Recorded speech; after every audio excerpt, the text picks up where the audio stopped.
Plots ہیں اور plots کی ملکیت،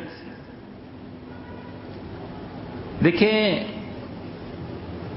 کچھ علماء کی رائے تو یہ ہے کہ پلاٹس جو قسطوں میں ملتے ہیں، اگر کسی آدمی نے 10-20 پلاٹ خرید لیے، آپ نے فرمایا اپنے متعلق کہ 20 پلاٹ گلبرگ اسلام آباد میں آپ کے ہیں، مسئلہ یہ ہے کہ پوزیشن ملا ہے یا نہیں۔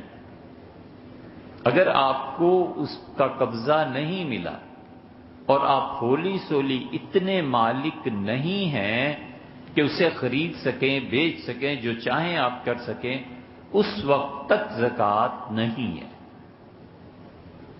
بہت سے علماء کہتے ہیں کہ زکوٰۃ ہے، ذرا غور سے سن لیجئے گا۔ وہ کہتے ہیں کہ تم نے فائل کی قیمت مثلا ادا کر دی، 20% قسطیں دے دیں، 30% دے دیں، اب 30% کی زکوٰۃ دو۔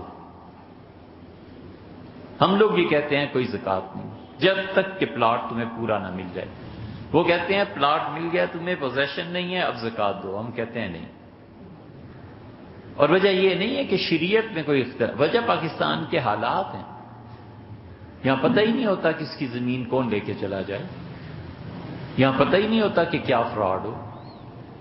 اب 10 سال قسطیں ادا کرتے رہے، 11ویں سال پتہ چلا کہ وہ مر گیا آدمی، اب اس کی اولاد میں تنازع پڑ گیا، اب بیٹھے رہ گئے۔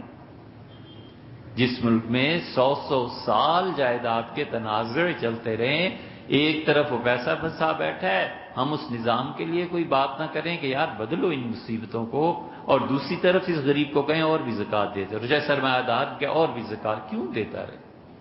اس لیے دونوں طرف علماء ہیں، ایک طرف وہ ہیں جو کہتے ہیں کہ 10%، 20% زکوٰۃ دے، اگر کوئی دیتا ہے تو اس کے تقویٰ کی بات ہے بھائی، اس کی نیکی کی بات ہے، اللہ کے خوف کی بات ہے، غریبوں کا بھلا ہوگا، بہت اچھا ہے کرے۔ لیکن کوئی نہیں دیتا کہ یار وہ چیز میری پتہ نہیں ہے بھی کہ نہیں ہے، زمین ملتی بھی ہے کہ نہیں ہے، ابا پھنسا گئے تھے اس پلاٹ میں، پتہ نہیں ملتا بھی ہے کہ نہیں، اس سے ہم کیسے کہیں کہ نہیں تم ضرور زکوٰۃ دو۔